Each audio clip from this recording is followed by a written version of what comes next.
Hi, everybody. I'm Kevin Delaney. I'm a co-founder and editor at Charter, the future of work, media, and research firm. And we're going to dive in a minute into this session today that you've joined us for on listening is the new leadership, how to turn employee voice into business value. We have some great experts here, both researchers, practitioners who are in the thick of this question of how do you actually take employee feedback and actually translate it into something that moves the needle for your business. So lots of companies actually uh, have invested like increasingly in these feedback mechanisms, and technology is actually an important lever for more sophisticated and broader feedback from employees, understanding employee voice. But actually, a lot of organizations struggle to translate that into business practices. And in particular, one of the gaps is that overworked managers get the burden of doing this. This falls on them. And a lot of organizations struggle to engage their entire workforce in this practice. So we're going to spend roughly the next hour going through this topic. And we have three excellent experts who are going to talk us through some use cases and what research tells us about how to actually translate employee feedback into real business impact. And I'm going to encourage you all, there is a Q&A button in Zoom, and you're welcome to put any reactions or questions that you have into that section on Zoom. We'll be taking them as we go through if you're looking for clarification or expansion on a point.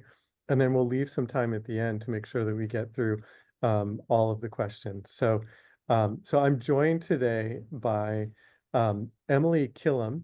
She's joining us today from Lincoln, Nebraska, and she is the head of the Center for Workforce Transformation at Perceptyx. Emily, thank you for joining this discussion. Yeah, thanks for having me. I have two colleagues, and you can see this from their screens from Booz Allen Hamilton. This is Patrick Boyle, who is the People Analytics Lead. He comes to us from Charlotte today. Welcome, Patrick. Thank you. It's good to be here. And absolutely not least, but last is Courtney Tarquinio. She's the Booz Allen Hamilton Director of People, Tech, Data, and Analytics. She's joining us from Northern Virginia. So thank you, Courtney. Glad to be here. So we're gonna dive in, and I'm gonna start with Emily. And Perceptyx has done some recent research that we're going to use to sort of ground the discussion today. It's the State of Employee Listening 2025. It's a report that the attendees of this webinar will receive a copy of. And so I want to maybe, Emily, can you kick us off with an overview of your latest market research on employee listening? Sure. So this is the fourth time we've had the opportunity to do this study, and we go out to the market and we're able to talk to HR leaders, so high-level leaders that are making decisions about their employee listening plan. And this year we had a chance to actually add for the first time um, a real conversation about how people are uniting listening and learning together, really to use that feedback to drive action. So one of the cool things, that we found is when we looked our first year to say, how were people listening about a decade ago? And that was the one we could find was about a decade ago. And really what we found was that, at that time, most people, like 18%, were listening once a year. And that was as long as it took. Now, fast forward here about 14 years, and we're seeing that 95% of organizations have surveyed all of their employees at least once in the last year. People are listening quarterly. And when we talked about learning and development this year, we're also seeing some changes in the way people are doing learning and development. So digital and asynchronous coaching has kind of popped up above one-on-one coaching as a method that people are using. I That's think great. oh, sorry, go ahead. Yeah, go ahead, Emily. Oh, I was just gonna say, and one of the cool things is that we kind of found that organizations this year are really broadening their listening channels. So when we started this 4 years ago, most people said when they listened, it was a survey. It was a point in time. Maybe they were doing a survey at exit or at onboarding. But over the last 4 years, what we've really seen develop is this kind of broadening of that listening channels so that we're seeing people use things like crowdsourcing more often. People use things like listening about specific behaviors. So, really going to their people and saying, how are your managers showing up every day through 360 feedback or other types of listening? And including that as really part of their listening and action program. So, I think that's really exciting. That's great. Can you share what are some of the top themes employers are looking for worker feedback on, and how has that been changing? Yeah, so when we started this, most organizations were saying employee engagement, right? That's what we're looking at, maybe well-being, maybe some DEIB stuff. But what we're seeing now is that organizations are asking about such a broad variety of topics that really all of them are asking about all kinds of things all the time. I suppose if you're listening quarterly, right, you have to bring a lot of different topics in. What was, I think, surprising this year, and maybe it shouldn't have been given, kind of what we know about the market right now, was that organizations are listening so much more. They're creating so much more data, but they're really having a hard time acting as fast as the feedback is coming in. And a lot of that is due, you mentioned overworked managers and how underwater some of them are. But we also found our HR leaders were saying that they themselves felt like they had generated so much data and they don't have the analytics capabilities or necessarily the team and resources to act as quickly as they would like to.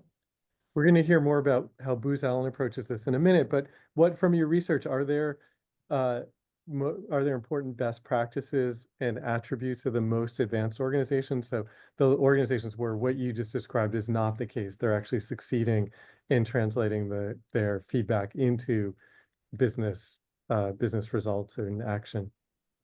Yeah, we developed when we started this, we developed a maturity model about listening and action, and we're able to look at it. And at each stage of that maturity, what we really find is that there's a listening component and an action component that evolves as you get better. And I know that we'll put in the chat a way you all can actually assess your own program at some point during this to complete that assessment and see where you're at. But when you say the best, those most robust programs, what we're finding is their listening component does a couple of things. One is it's really connected to clear outcomes, and that's ahead of time, right? So they start with the end in mind so that each listening event has a specific goal and a specific thing that they're trying to achieve when they do that. They're also able to listen in multiple ways. So a lot of times that matching of that listening channel, it's not always a survey, right? Sometimes there's a better way to get employee feedback and they're really getting much more sophisticated at that. They're also not always asking the same thing over and over and over again, but instead they're able to turn on a dime as their business priorities change. And then they're integrating that listening with other things that are happening in the organization. So either other listening events or other learning and development opportunities or other systems within the organization. And then the action component at that top level is about acting at all levels of the organization. So it's not just executives making a plan or HR saying, here's what we're going to change, or even just managers saying, all right, team, let's sit and have a planning session. But instead, employees at every level get an opportunity to participate in the process. And that's not just answering the survey, but actually getting, processing the feedback and determining what change should come. I'm guessing we have one question, Emily, about the what you mentioned about the different types of surveys. And so Yeah. one of the attendees asks, what are the differences in the surveys? I know EX survey, but what is the life cycle survey, for example? Just Sure. to So life clarify. cycle thinks about an employee from maybe when you first contact them, even. So candidate survey, understanding what their experience is as a candidate or as being recruited to onboarding through all the way through exit. We've done some kind of cool things that some of our customers have started doing. One is a kind of return from leave study or even a return from vacation, a couple questions about, did you feel supported during that time and what are those ideas? And then we have several customers now who are doing an anniversary survey. So that's a new take on continuous listening, but instead of sampling randomly throughout the organization, people know to expect that around their anniversary of joining, that's an important moment for them to reflect on that last year and how that's happening. That's great. Thank you.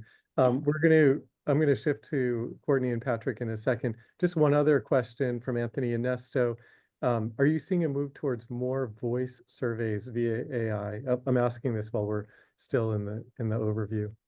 Voice surveys over AI, is that starting to pop up in your research for your clients, Emily? Yeah, I'm not totally sure what that type of listening is. I don't know if that's an agent. Is that an agent I that we're think trying, that the idea that what are you the thinking, AI and is asking back you and forth? questions and you're talking to it basically as a way to collect feedback. Yeah, we're not using that. We are using it a lot with coaching though, so that you can, so instead of collecting that data and using that for something else, instead what we're actually saying is, okay, we understand what you're saying. We get a lot of open ends and we have that opportunity, but we use it really in the coaching space. So we have an AI coach where you can say, what are we doing next? And they can tell you from our research what the best practices are. That's great. And we've seen one company that comes to mind in terms of Anthony's question is Klarna, which says that they're using, they've created sort of bots that they use to interview their employees. They've created that internally, which I'm not sure if there's voice involved, but probably is the direction that Anthony is asking about. So let's go over to Patrick and to Courtney. So, Emily has given us this overview of some of the practices. Can you talk about how Booz Allen is a case study for employee listening strategies and then implementing the insights? Yeah, I can start if you don't mind, Patrick. I'll jump in and we'll kind of tag team a little bit, Kevin, as we navigate through some of this. I got to tell you, Emily, when you talk, I get really excited because just listening to what the research says and what you're seeing in industry, not only did you just bring a couple other good ideas of other companies that are doing different things, but it also sort of resonated for me that Booz Allen, we're doing a lot of that as well, Kevin and Emily. So we have, Patrick will tell you, have the full employment life cycle, right? Of where we are listening the whole way from candidate experience, the whole way through exit. And so we are sort of thinking about all these different places experientially that we can tap into what the workforce is saying. A great example that we have that we sort of embarked on here this year relative to some of our culture is we were really hearing in our sort of main census survey what leadership really wanted to know more about was around our business strategy, different financial management processes. And so there was something there in terms of what the company was listening towards leadership saying. From there, we stood up a sort of transformational learning opportunity for leadership, something we called our WOW training, right? And so during WOW training, so the employee data and feedback sort of fed that. Then during that training and during that process, we were listening as well, right? During the training, after the training. And then from there, that insight and that information from our workforce allowed us to think through how we scaled that training opportunity further into the organization, down to other staff. So just an example of where, had an opportunity within the full life cycle of our process that we sort of jumped in there. Patrick, I don't know if you have anything you want to add there or. Yeah, I think Courtney's exactly right. We do try to take a holistic view of employee listening, using exactly those things that you were saying, the life cycle surveys, the annual census, of course, and 360 surveys. And we're also trying to make things more rapid in terms of understanding what our leadership is interested in and turning things into more of a pulse strategy where we get what's top of mind and do quick hit type surveys where we get that information and we can analyze it relatively quickly, get it back in the hands of the people that need it to make decisions. And Courtney, the example that you mentioned was basically about getting feedback on effectively the clarity and effectiveness of leadership communication around business strategy, and then integrating that into the training for the leadership, and then effectively assessing it into into as it's put into practice. Did I get that right? Yeah, you got it right. I mean, this is I think it starts a little bit with sort of some of the business vision, the business strategy. We want to be there, understanding what our workforce is thinking, what our leadership is thinking. Those are the places I feel like, employee listening can be really powerful, right? Because it's that place where things are shaped, right? It's that place where sort of these decisions are made at a top level. And then that sort of sentiment of the workforce then shows up in how we sort of drive our business forward. So I feel like that's a critical part to truly the employee experience and hitting your bottom line, right? Is really building the strategies and these decisions with the lens of what the workforce thinks, right? So Yeah, one question I have that just comes up as I'm hearing you talk. I'm curious whether you've, over the time that you've been doing this, you and Patrick have seen any changes in sort of almost cultural changes in terms of the level of interest in engagement with reliance on employee feedback. I'm curious whether, generationally you see different generations or levels of experience of workers be more responsive and value this sort of work. Has that evolved at all? yeah, I mean, Patrick, maybe you take that one. You're sort of digging in the data a little bit about some of the sort of people that actually participate in some of our processes there. Yeah, absolutely. I mean, we go through everything. We look and slice and dice every piece of data. Um, you know, exactly what you said, tenure, generation, job family, like location, all of this. And we really look for things that pop out. And that's something that we want to highlight for our stakeholders and let them know. But in general, everybody's got a voice and everybody wants to be heard. We don't have any people that are just shying away from speaking their mind and telling us what's important. Okay. If there were more pockets of people that we couldn't get to, I think we would make a concerted effort to get to that group. Okay. What about you shared one example, but I'd be interested in other examples. Like the core thing that we're after, in this time together today is to understand the best practices for translating, both collecting and worker feedback, employee voice, but really getting it in the hands of the people who can do something about it in an actionable way, and then supporting them and implementing it. Can you quickly share what you're doing that's working, that other, maybe other examples that other organizations might want to emulate? Yeah. Patrick, you want to start off? Yeah, I can kind of start off with this. This is part of the job I love doing. We love having people. First, we have to get them the data. We have to give them an overview. We have to give them food for thought to understand like the data that's actually out there. And then we love it when they come back to us with hypotheses and research questions. We're seeing this in the data. This is this is a pain point. This is something that leadership is interested in. Come to us and tell us why this is happening.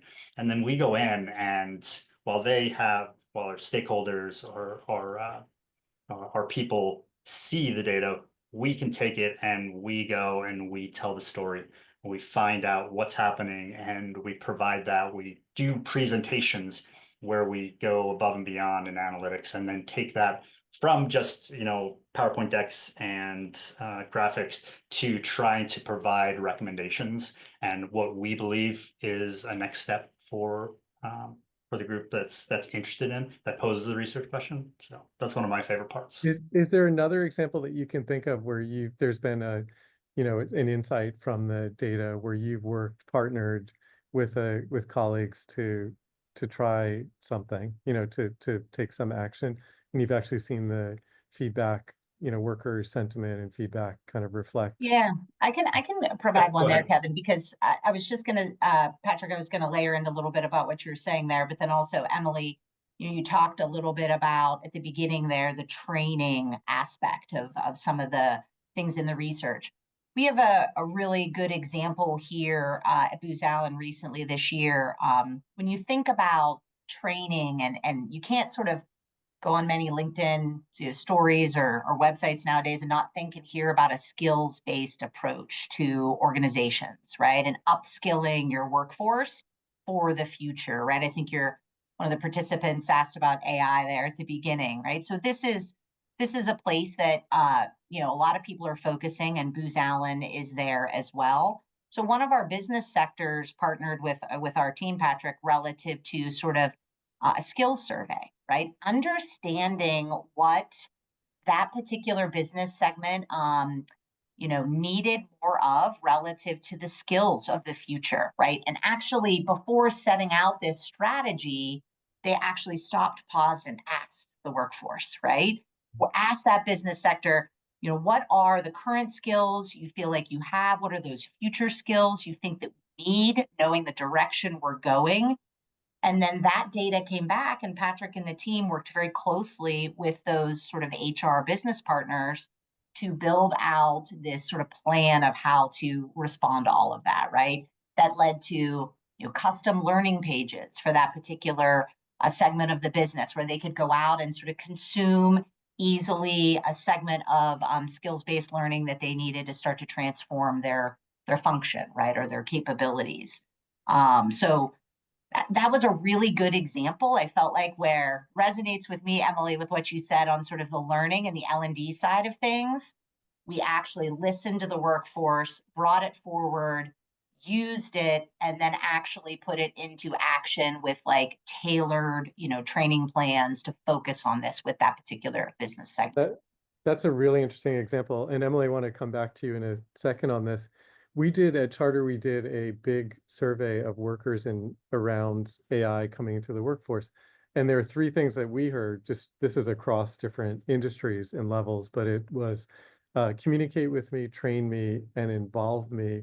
And it's interesting, what you just described is one of the first times that I've heard, and it matches with what the workers want, but I've heard companies say that it's starting its exploration of the enduring, relevant human skills as AI comes into the workforce by just actually asking their workers what skills do they have, what are most relevant to the future, and then taking that as a foundation for thinking about the extra training in areas. That's really interesting because a lot of organizations will like do a top-down audit of the tasks and like all these things, which I'm sure Bottom up, you're bottom up, right? Yeah. you're doing also, but that's a great example.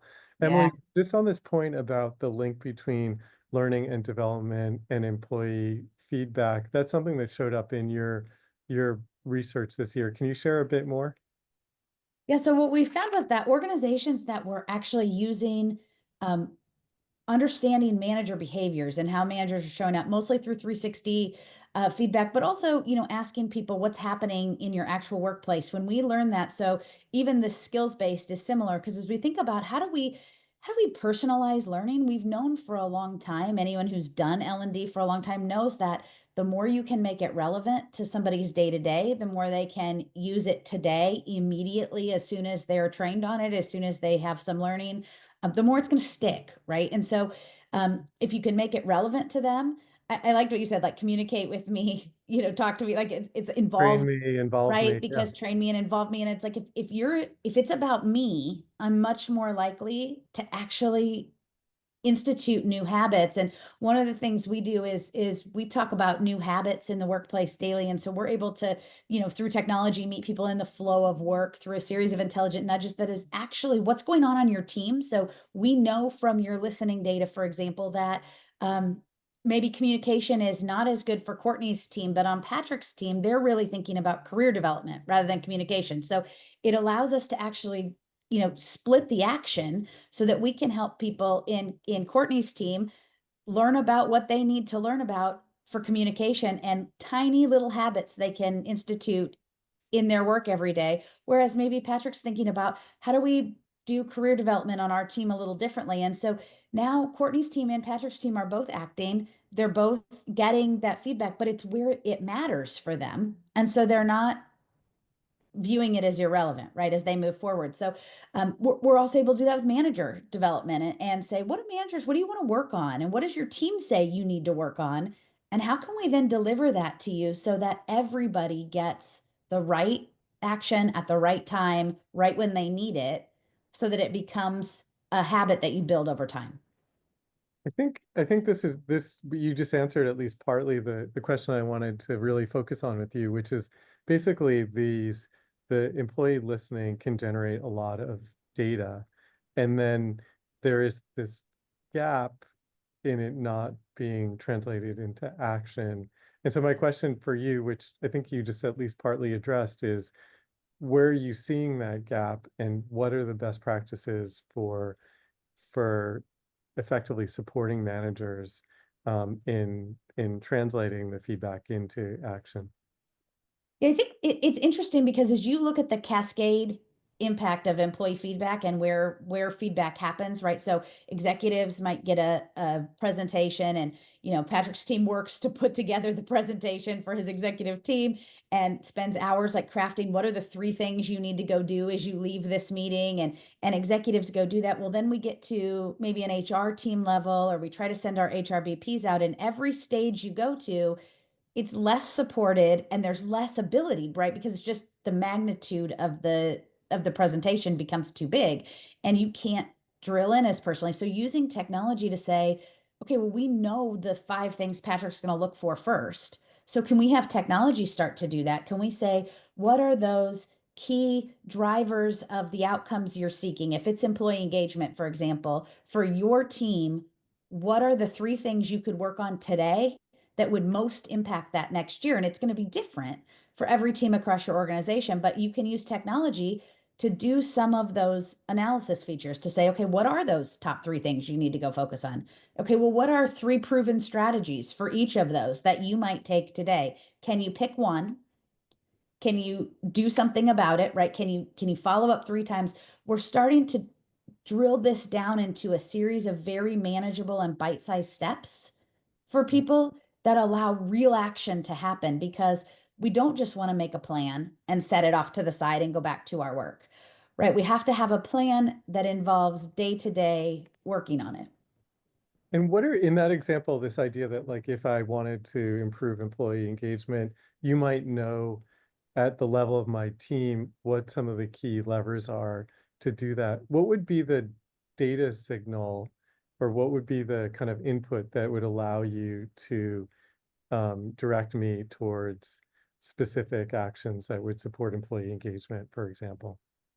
Yeah, so we're able to look in, different size departments, able to say, well, what are those items where the most engaged are scoring the best, right? Mm. And when I say driver items, I'm thinking of things like, oh, my manager recognizes me when I do a good job, or there's open and honest communication, or this is a safe place to speak up and make a mistake if we need to. So what are those things that the most engaged Mhm. are really finding those needs are being met by their workplace on a day-to-day basis? And what are the things where they're saying, gosh, I would be, I'm not very engaged. And what are those needs that aren't being met for people? Because often, engagement is not a personality trait. It's a combination of who you are and where you sit. And so when you're sitting inside your culture of your team and you begin to understand what are those things that make you more connected to your organization or less connected to your organization, and it could be different, because if I as a manager am really good at open communication, then probably there's not that much difference between the most engaged people on my team and the less engaged people on my team. They can see that happening every day. But if there's something that maybe only half the team is feeling recognized, well, then maybe that's where the difference becomes, right?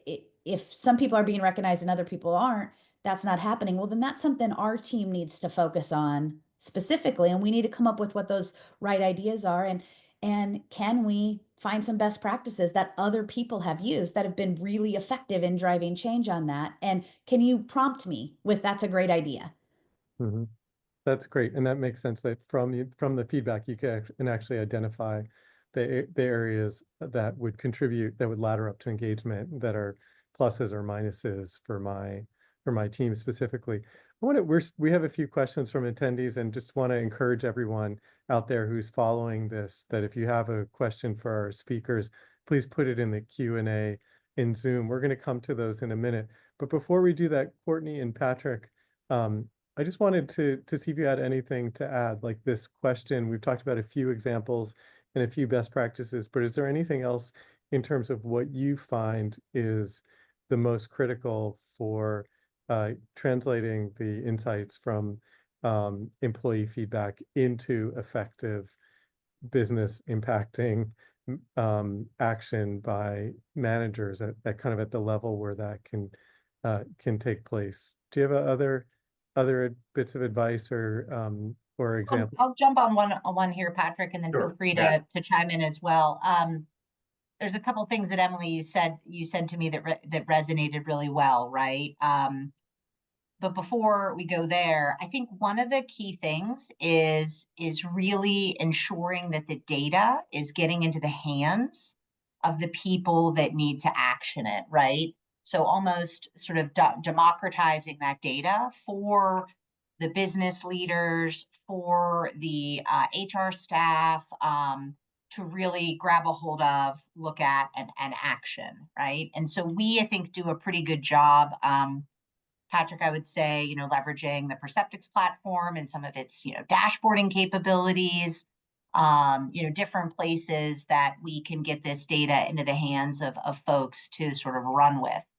I see a future though where, that's largely our survey data, right? I see a future where this listening data is very vast, right? You're talking about things that are in the flow of work. You're talking about places and feedback where maybe you're talking with a help desk.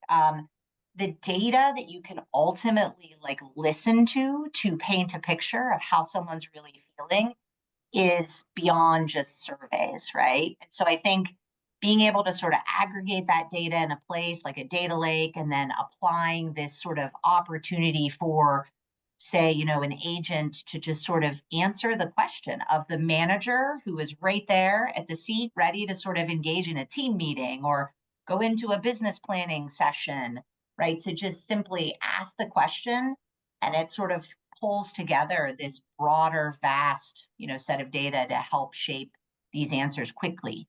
So, And when you say agent there, people talk a lot about AI agents. Are you talking about a human agent or yes, AI? that's sort of Yeah. what I'm talking about. I think that's That's the really place interesting. So where you we have can. all the data and then you allow a manager, as you say, like as they're about to go into an all team meeting or for their team or something, be able to interrogate the data.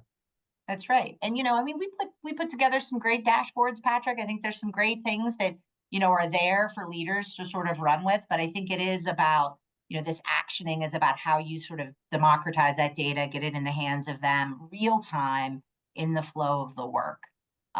Is sort of a perspective I've got there for what it Yeah. helps. Patrick, did you want to add? Yeah, I mean, I think one of the most important parts is the partnership because it is a wealth of data.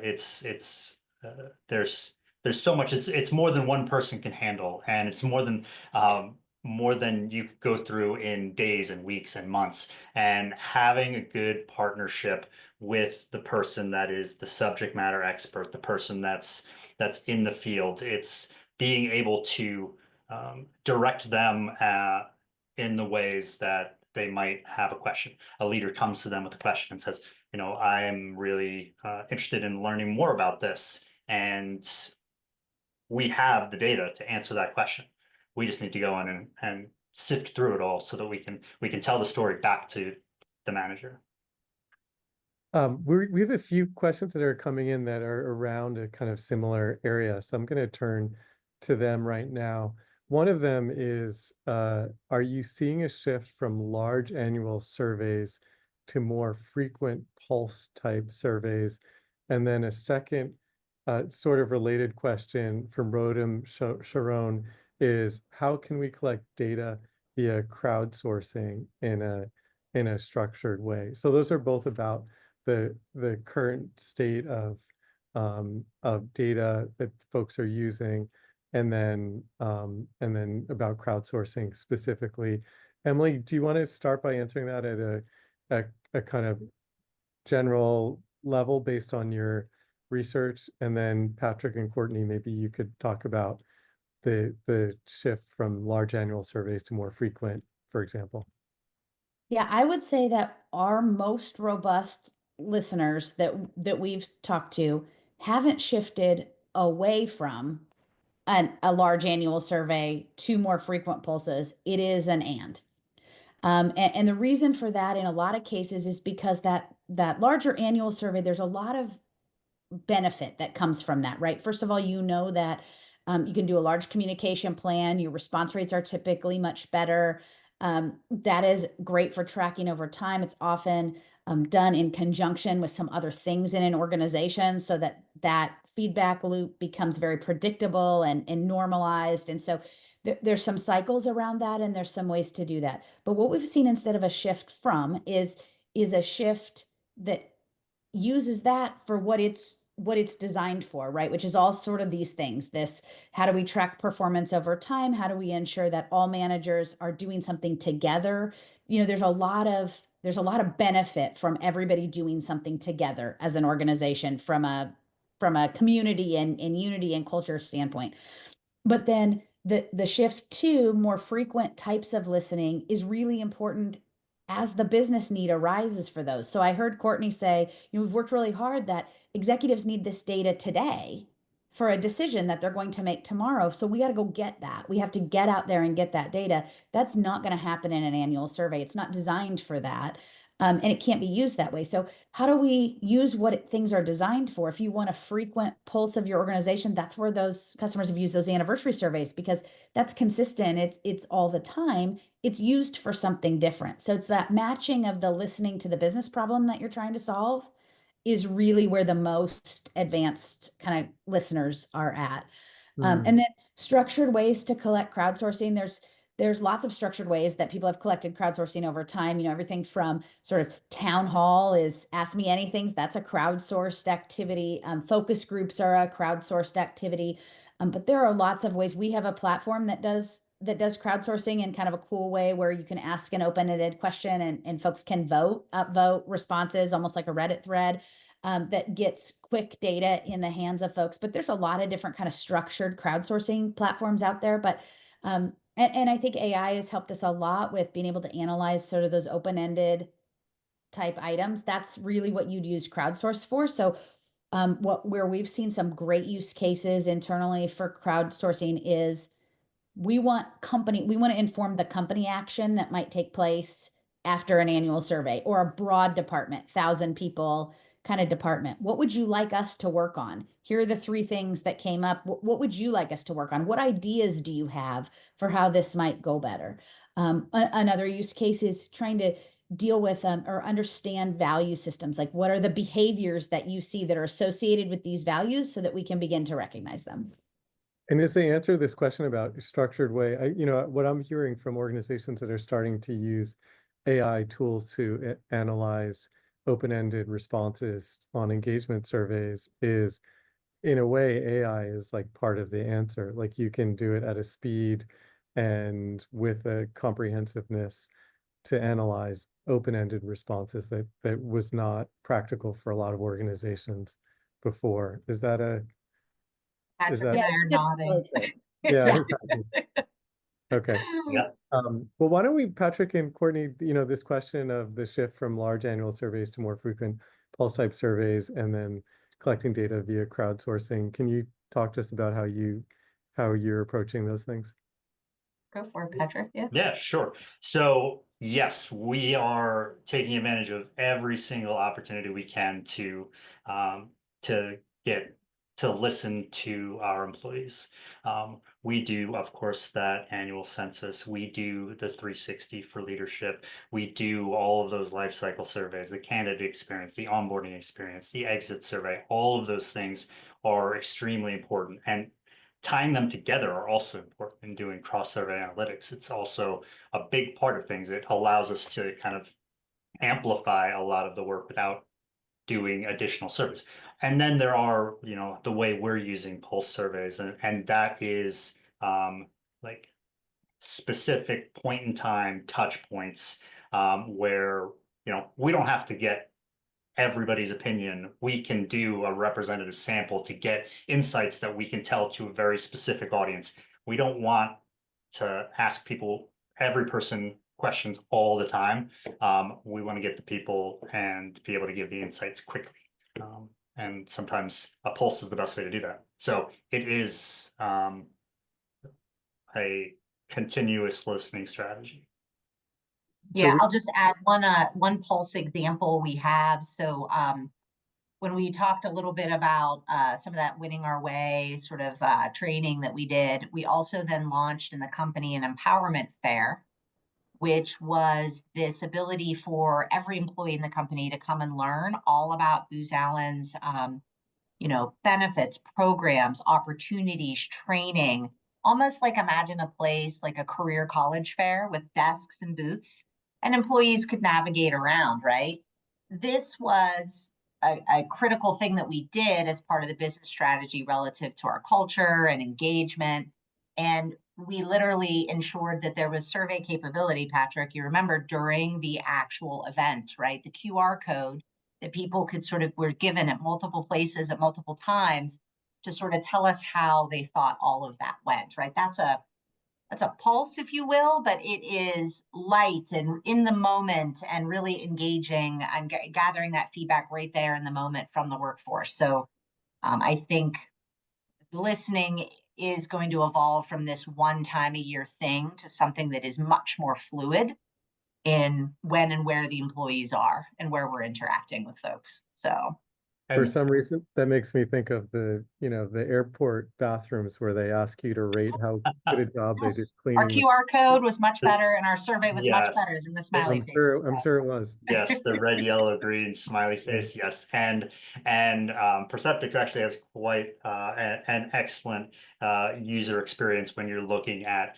iPhones or tablets or anything like that. Yeah. Everything fits in there. Everything that we want to do, they've got an opportunity to put it in the hands of people real time. So it's not just here's we're doing the annual census now. It's, oh, let me look at my phone. Yes, great.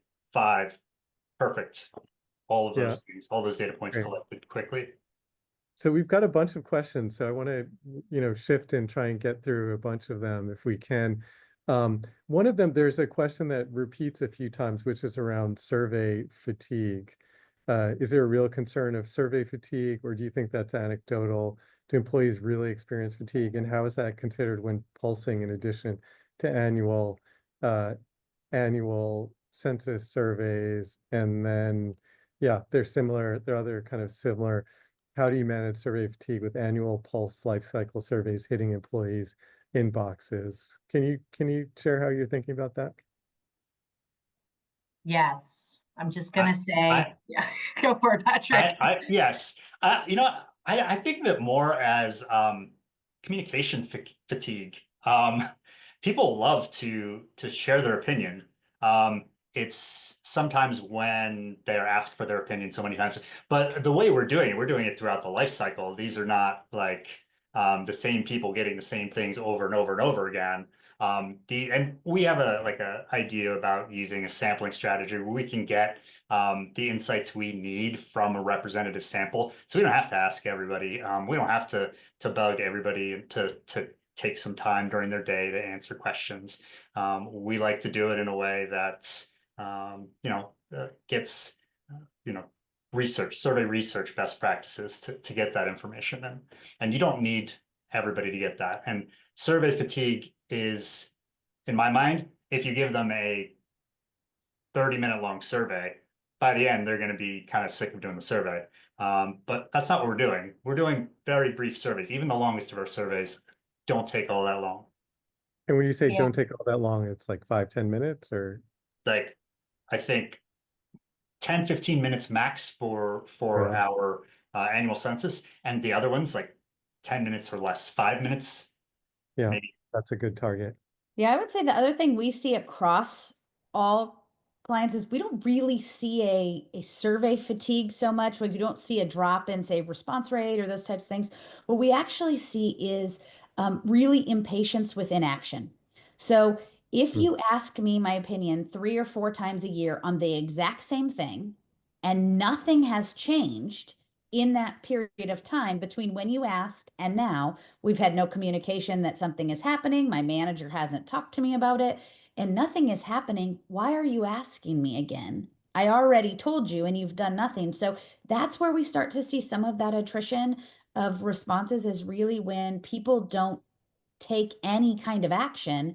Employees start to wonder if they should bother. And so it's not really fatigue so much as it's like apathy, right? Yeah. But if you are consistently acting on things you're asking on, and if you're reminding folks that we're doing action, that things are in progress, and then we ask again when we're done, well, then that feels like you really do care what I think.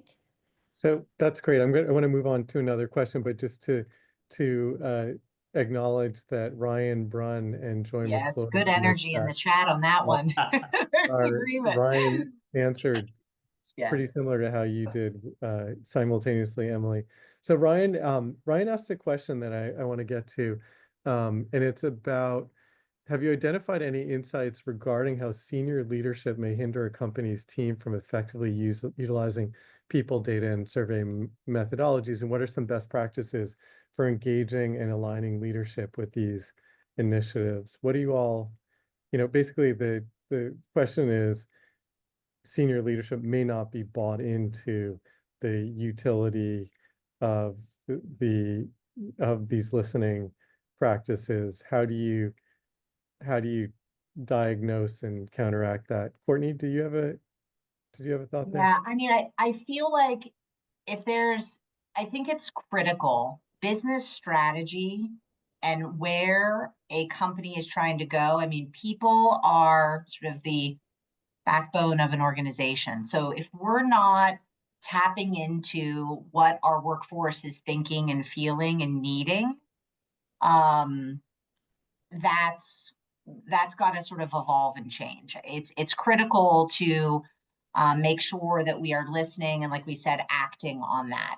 So I feel like it's maybe coming at it with your leadership in a way of showing them these examples of where, when we have listened and we have gotten the input and then we did act on it, what did it drive in terms of the things that you as a leader are trying to execute on in your business, right? Showing them that tactical ROI, that real ROI, so a leader can step back and say, now that's powerful, right? This idea that this feedback that came from the business, we actioned on it, and then it had this bottom line effect, is critical. It can lead into then just better experience for our workforce in general, which stems attrition and really keeps people happy and healthy at where you're working. So I feel like there's a bit of a change management, communications, ROI kind of conversation that you have to have with leaders to help them understand the bigger picture, if that's There's where a that question was headed. Yeah, and there's a related question from another attendee. How does HR drive the action planning, or is it leader led? And if it's leader led, how do you encourage timely action, I guess? Yeah, Patrick, Patrick, you want to take that one? is Yeah. it HR led or leader led? Yeah. I see our partners, the HR business partners or integrator partners, as being very active in driving the strategy based. There's um, a great appetite for the information that we have. There's always somebody asking for something new, for new data, for new information, and I see what they're doing with it, and it's impressive. It's definitely driven by leadership, but our main stakeholders have wonderful ideas about what to do with it, and I've seen it in action. I've seen the impact of it, and I've seen how people recognize it in the data when we continue to ask people year after year, in an annual census, like, I saw this happen, like, this is great. I love that Booz Allen did this. Great. So. Let's go through a few more questions. One of them is, and maybe Emily, I don't know if you have a view on this. What is the relevance of listening in the time of extreme layoffs? Aren't we adding to the rise of cynicism? And this perhaps connects to what your last answer about inaction and so forth. Yeah, I think that's a great question. We did, during the sort of last time of extreme layoffs, we kind of did some research on that, and we're getting ready to put out some new research about the rise kind of layoff anxiety, right? Because people are laid off, that's one thing, but what happens to everybody else, right? And so we have to keep moving forward with folks that are there or when there's new hiring. And one of the things we found was actually not doing less listening left a void, and human beings, when there's a void of information, fill it in with some kind of worst case scenario. And that, in fact, anxiety from layoffs can be alleviated when you hear people, when you fill that gap with real communication, when you tell people how you heard their feeling and what you're doing about it. And when you fill the void with true information, we actually see less impact on things like attrition, productivity, the things that are happening in the workplace.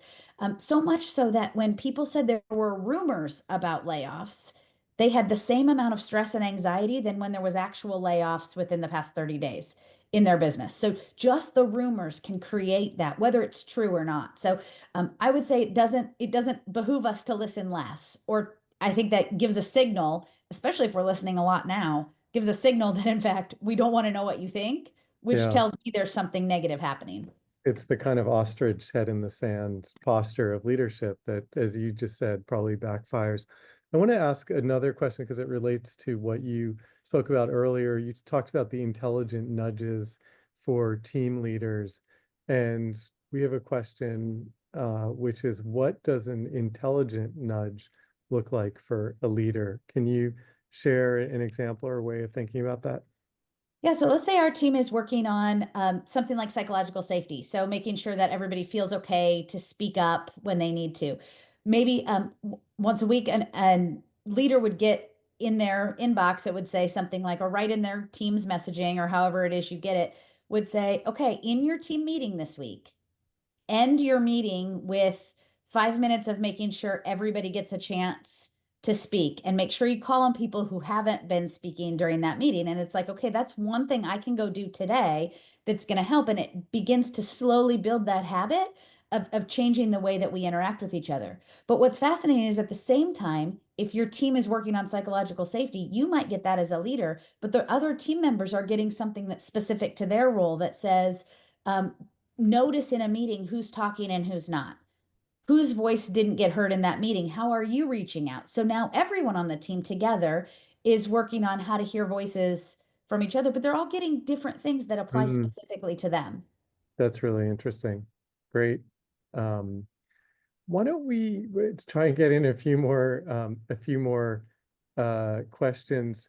Here's one, Patrick, this might be for you. It's from Meta Shanbag, and the question is, can you share any best practices to provide an end-to-end life cycle view that connects engagement/pulses plus moments that matter to HR business partners and business at scale? Life cycle is scattered over time and teams, and hence presents a challenge.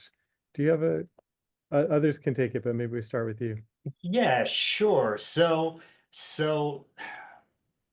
I think the key here, and we intend to use this more and more, is doing the cross-survey analytics, leveraging that that massive like data source with our annual census, to connect to those points in time, like seeing where, for an exit survey, where did we see an exit survey, and what did we see with their annual census scores, and understanding more about those trends throughout the life cycle.